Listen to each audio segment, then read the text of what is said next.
Hi, I'm Lily Donovan, and this is my story or whatever. My family's been a bit of a mess since forever. Got a sister, Ellie, who's sort of like the crown jewel at home because of her bad heart. Our mom, yeah, she's fixated on Ellie. With Ellie being born sickly, she got extra eyes on her, extra care. Mom was always shadowing her, making sure she was breathing okay, eating right, or was warm enough. Almost like I'm part of the furniture.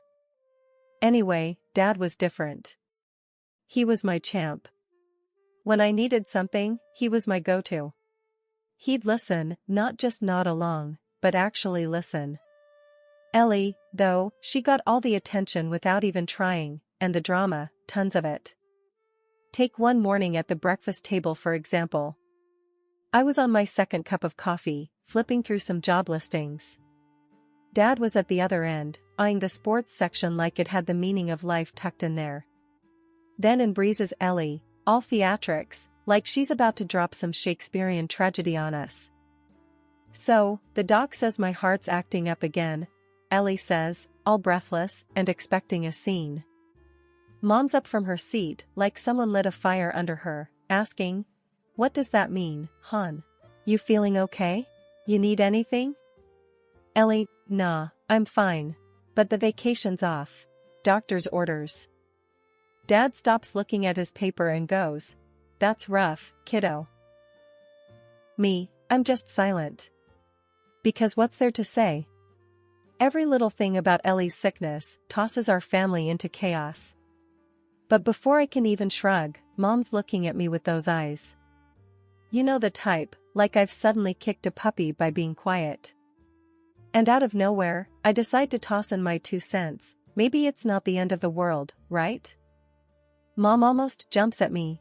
"Lily, can't you see your sister's struggling?" Ellie just slurps her juice, watching the show. I shrug. Just saying. There's worse stuff out there, ain't there? Ellie puts her glass down and says, "Nice, sis. Real supportive." Dad finally puts down the paper like he's about to referee a boxing match. "Ease up on your sister, Ellie." But Mom ain't having it, she can at least act like she cares. I push back from the table, this is the same old song and dance. I tell them straight, "Look, Ellie plays sick and we all gotta dance. I'm sick of it." Literally. Ellie's eyes go all wide like she can't believe I'd say that, but come on, it's been the story of my life. Dad gets that I'm fed up, and tries to smooth things over. Let's all just calm down. But I've already grabbed my jacket. Walking out, I toss over my shoulder, "I'll be back when the drama's done."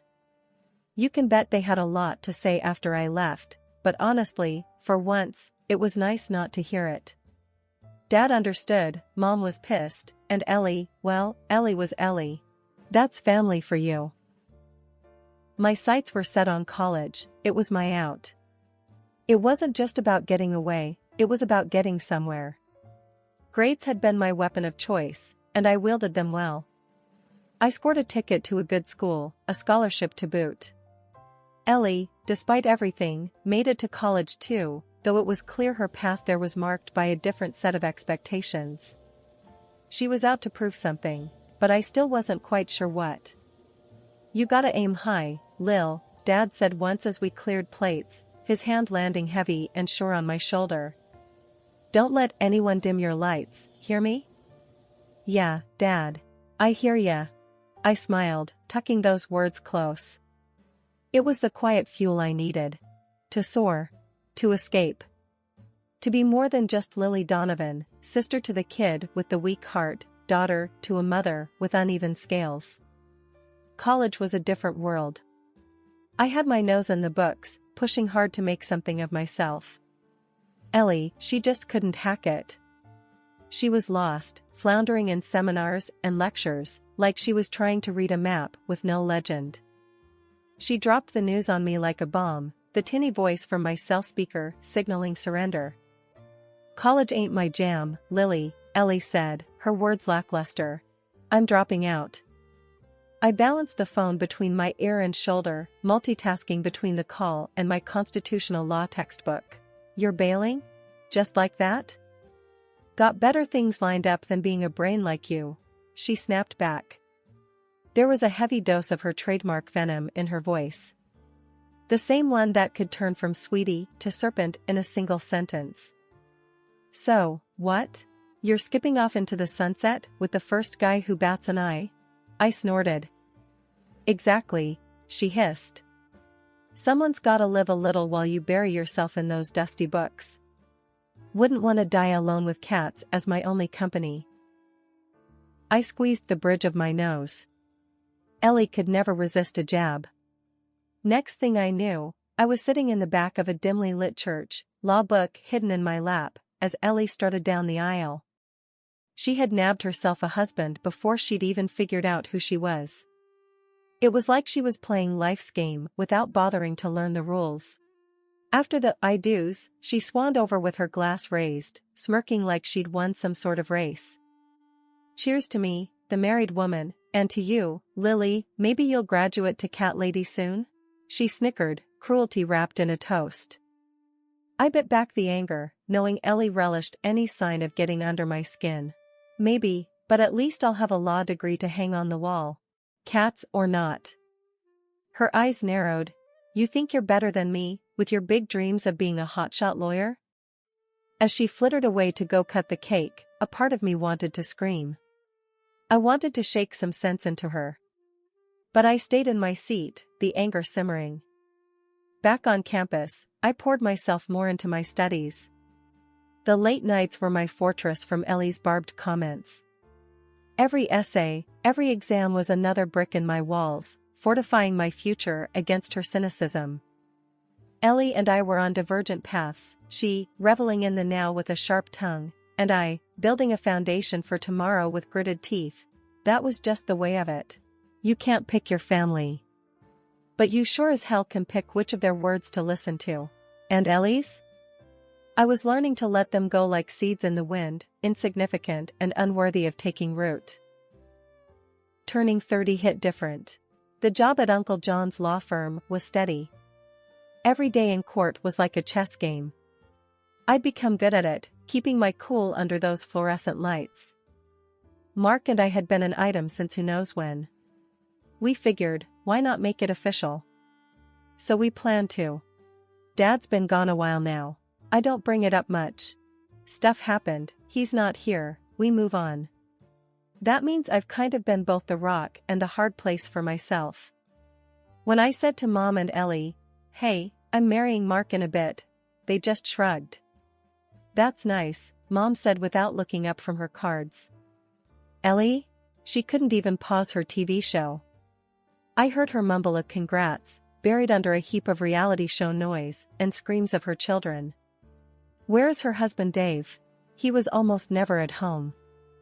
Living with Uncle John's sometimes biting sense of legal wisdom wasn't much different. I'd tell him about the upcoming wedding and he'd just grunt. You sure about the prenup? Romance isn't exactly our family style. So here I am, 2 weeks out, and it's all about the bare minimum. I want a quiet do. Some folks would take Mom and Sis ignoring the whole deal like a punch. I take it like a typical Tuesday. No help? No problem. It's just Mark and me, and that's plenty.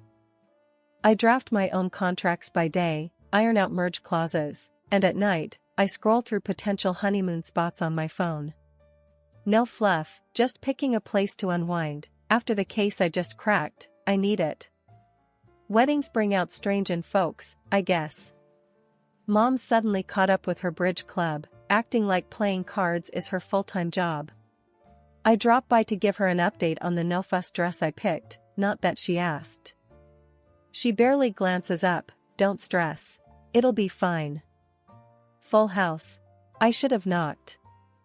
Cool, Mom, I say, but I'm talking to the wall, because she's dealing cards again.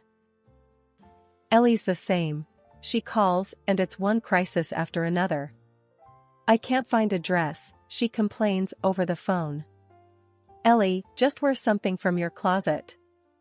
She huffs like I've suggested hiking the Everest in flip-flops. Fine, she snaps. I go about my days, bits and pieces of the wedding falling together between deposition prep and client consultations. Mark's doing his share, but mostly he's just keeping me sane. Always a joke ready to diffuse my stress like a bomb squad pro. I handle the indifferences from Mom and Ellie the same way I manage everything else, with a little nod and a lot of getting on with it. It's like being in the eye of my own personal hurricane, watching all the whirlwinds, but not really feeling them. I've gotten good at it, too good maybe. In the end, it's simple. I'm not walking down the aisle to make a statement. It isn't a parade or a show. It's just signing papers, making things official, a modest gather-up for a lifetime of more down-to-earth moments with Mark. He's the I do at the end of my very practical, very organized checklist. As for Mom and Ellie, well, they'll show up or they won't. The wedding will happen, and then life will roll on. It always does. I was mid-sentence with a contractor, haggling over the price of folding chairs, when Mom's call threw everything off balance. Her voice, usually as steady as a metronome, was all over the place, like a needle jumping grooves on a record. "Honey, Ellie's been left by her husband, with 2 kids," she said, and I could almost picture her hand fluttering to her chest, the way she does when the latest gossip hits. I was so stunned I almost dropped the phone. "What? You're joking." "No, dear. I wish I were. She's a mess. We're all in shock. It's just, would you consider postponing?" I bristled at the notion, felt that stubborn streak flare up. "Postpone? Mom, I've got a timetable tighter than a drum here. You know that." "But Ellie is going to have to deal with her own mess," I cut in, with an edge that said the discussion was closed. But Mom wasn't done. "She needs us, needs family. Maybe it's not a good time for a wedding?" I scoffed. "And when is it ever a good time, huh? Look, I'm sorry for Ellie, but life doesn't stop. Mine doesn't, at least." I turned to Mark, who had witnessed the tail end of the call, his eyebrows doing a high-wire act. "What now?" he asked, towing the line between concern and asking for the mess report. "Ellie's husband ditched her. Mom wants us to push back the wedding." His eyes widened slightly. "Wow. Are we?" I shook my head. "No way. We've bent over backward for this family enough." He nodded, his hand finding my shoulder, a silent signal of support. "All right. But you okay with that?" I took a deep breath, somewhere between frustration and determination. "Hell yes. It's our turn, Mark. We've done the waiting, the pleasing. Remember?" "I remember," he said, that low voice steady as ever. "It's just family is." I raised a hand. "Don't say complicated. It's overrated." Mark chuckled, a low rumble in his chest. "All right, tough cookie. You call the shots." A mix of guilt and relief swirled in me, but I pushed it down. I had enough on my plate without adding second helpings of pity for Ellie. Life ensued. I went back to ticking off checkboxes, ignoring the clawing feeling that comes with not being the good guy. Or in this case, the good sister. The day didn't start off great, and I could tell it was only destined to nosedive from there. Mark was trying to steer clear of any drama, but somehow, we wound up accepting the dinner invite at Mom's place. "Just a family get-together," she'd said. But I knew better. As soon as we walked in, the air was heavy, kinda like walking into a wall. Mom had this stern look plastered on her face, and Ellie, my sister, she was already a few glasses in, eyes red and puffy like she's been crying or something. I barely got my coat off before Ellie slurred out, "Lily, you gotta understand." Her voice wobbled like one of those wacky inflatable arm guys outside a car dealership. "I'm going through hell, and there you are parading your happiness around." She clutched at her heart out of habit. "But we all know that she is absolutely healthy now, her childhood illness has sunk into oblivion." Stiffening up, I shot back, "Ellie, it's not like that, and you know it. Stop playing the victim." Mark put a hand on my shoulder, urging me to ease up, but I was past fed up. Mom chimed in then, voice cold as ice. Lily, we're just asking for a little compassion. Is that too much? I could feel the temperature drop with her every word. Still, Mark and I, we were a united front. We've planned this for a year, Mark said, his firmness a surprise even to me. It's not just Lily's call, it's mine too, and we're not postponing. Mom gave us a hard look, her lips pressed into a thin line. Ungrateful, she hissed at me. After all we've done for you. I snorted, narrowed my eyes. Ungrateful? Really? For what, exactly? That's when Mom dropped the real bomb, her voice a mix of fury and something that sounded like a twisted form of caring. If you can't cancel your wedding, then at least skip your honeymoon. Stay and watch your nieces and nephews. Give your sister a break to travel, let her heal. Mark snorted, disbelief coloring his chuckle. Are you serious right now? We're supposed to give up our honeymoon for Ellie's getaway? Ellie stood up, swaying a little as she leaned across the table with a sneer. Yeah, 'cause why should you be happy if I'm not? I stood up too, my chair scraping loudly against the floor. Enough, Ellie. Life doesn't stop for you. I'm getting married, and I'm going on my honeymoon. End of discussion. Mom stared at us, eyes flinty. If you walk out that door, Lily, don't bother coming back. And if I stay, what? I get guilt-tripped and walked over my entire life? I snapped, already heading for the door. Mark was right behind me. Neither of us looked back, even as the door slammed shut with a sound that said more clearly than any words could, the line was drawn. It was us against them, and I was done playing by their crazy rules. I was knee-deep in Tool and Good Wishes when Uncle John's number lit up my phone. Ain't this the time when you're supposed to be getting pampered or something? Was his gruff opener when I answered. Yeah, well, you know how it goes, I replied, half laughing, despite the frustrations nipping at my heels. You got a minute? He asked. His voice had that no-nonsense edge to it that I remembered from when I was a kid. Sure, lay it on me, I said, stepping out onto the venue's balcony for some privacy. It's about your mom's latest request, Uncle John started, and I braced myself. Listen, kiddo, she tried to strong-arm me to cancel your vacation. No vacation, no honeymoon, says it's what family does, supports each other and all that jazz. I felt my hands clench around the phone. Is that right? I managed to say, trying to keep the ice out of my voice.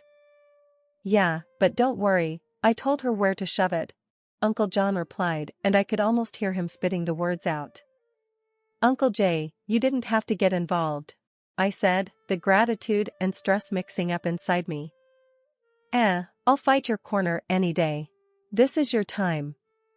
You and Mark deserve to enjoy all of it, without any crap thrown your way.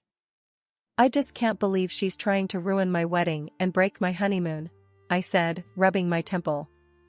Stubborn as a mule, that sister of mine, he chuckled, but it was that kind of laugh that didn't reach the eyes. Anyway, I've got your back.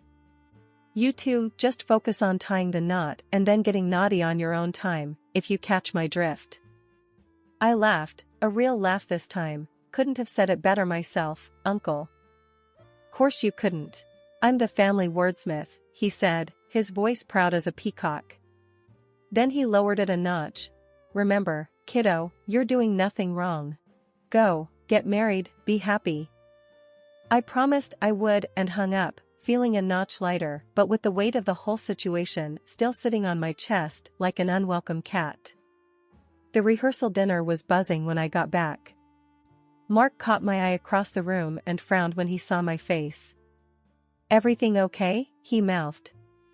I nodded and made my way through a sea of relatives and friends, plastering on a smile like it was lipstick. Mark met me halfway, his hands finding mine, his eyes searching my face. You're worrying me, he said. It was Uncle John. Mom's trying to recruit him into her save the date but screw the honeymoon campaign. I sighed, feeling the whole thing splayed out again. He snorted. She's relentless. Like a dog with a bone, I agreed. But Uncle John's not biting. I swear, he's the only one actually standing up for us. Well, we've got each other. That's the main thing, Mark replied, and wrapped me in a hug that felt like armor against the world's crazy. The murmur of family and friends bubbled around us, all unsuspecting of the undercurrents they were swimming in. The table settings gleamed, glasses clinked, and laughter soared like fireflies in the evening light. As I lay down that night, with the stars wearing their best shine outside my window, I could only hope that our next chapter would be written on the bright side of this often too shadowed world. Mark's steady breathing in the dark was a promise and question all at once. It didn't matter what came next. His yes matched my yes, and that felt like the only answer we'd ever need. After what they tried to pull off, Mom and my sister said they wouldn't be caught dead at my wedding. They made sure everyone knew it too, telling anyone who'd listen that I was just a cold piece of work. They didn't stop there, though. They started spreading all sorts of nonsense around town about me, but you know what? It didn't matter one bit. The big day came, and it was nothing short of awesome. Our family and friends filled the place up. There were so many of them. Aunts, uncles, cousins, everyone was there, laughing and joking around. It was loud, and it was fun, and nobody brought up Mom and Sis. It was like we all agreed not to let them ruin the vibe. My bridesmaids were a whirlwind of activity. Girl, are those butterflies in your stomach? Or just the 2 bottles of champagne we guzzled? Lisa, always the joker, nudged me with her elbow as she adjusted my veil for the 100th time. Just excitement, I guess, I replied, my smile as wide as the horizon. Well, you look banging, Jen chimed in, her hands making tiny adjustments to my bouquet. Mark's gonna fall over when he sees you. The ceremony space was filled with the tunes of a string quartet digging into my favorite classics, nothing fancy, just raw music that filled the soul. Damn, can you believe you're about to get hitched? Lisa sighed, her tough tone softened a touch by the moment. Believe it? I planned it, down to the last petal. I laughed as I peeked through the crack of the door at the guests filtering in. The ceremony was a blur of words and emotions. When it came time to exchange vows, Mark's voice filled the room. I promised to keep it real, to be your partner in crime, to have your back, and make you laugh when life sucks. I took a deep breath, my hands shaking just a little. I promised to always be honest, to support your crazy schemes, to love you even when you leave your socks on the floor. The room erupted into laughter and cheers, the love tangible in the air like the warmth of the spring sun coming through the windows. As husband and wife, you may now kiss the bride, the officiant announced, and Mark wasted no time. It was the kind of kiss that said we were in this for the long haul, for better, for worse, and hell, even for the mundane. Later, as the party wound down, Uncle John found me, his face a little shiny from the festivities. You did good, kid. And if anyone gives you trouble, you send them my way. I will, Uncle Jay, thanks for everything, I said, meaning every word. As the night drew to a close, and the last stragglers left, Mark and I stood hand in hand, taking in the moment. Ready to start this adventure? He asked, squeezing my hand. I've never been more ready for anything in my life, I replied, and we stepped out into the cool night air. We climbed into the car, cans clattering behind us, a playful, just married sign taped to the back. I looked over at Mark, his face illuminated by the streetlights as we drove away. This is it, he said, his hand finding mine. This is us, I said, feeling the truth of it settle in my bones. My new hubby and I took off to this cozy beach spot for our honeymoon. Just us, the sun, and the sea. It was like a week-long chill pill. And nope, I did not call Mom or Sis. Not once. And I didn't miss them either. Yeah, family's supposed to be your rock, right? But sometimes, you gotta build your own foundation. That's what I did, and it's solid. I don't need that kind of crazy in my life, and I'm not about to invite it back in.